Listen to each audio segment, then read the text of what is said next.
यो हो चाहिँ मदर सुट हो।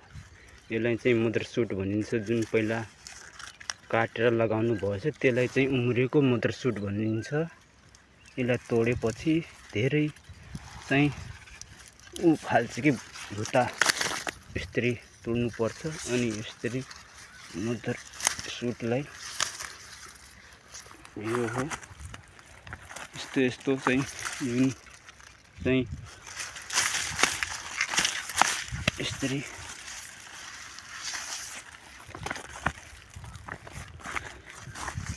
यसमा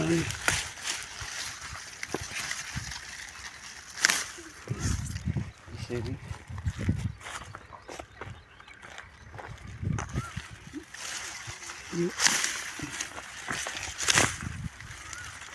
मदर सुट भनिन्छ।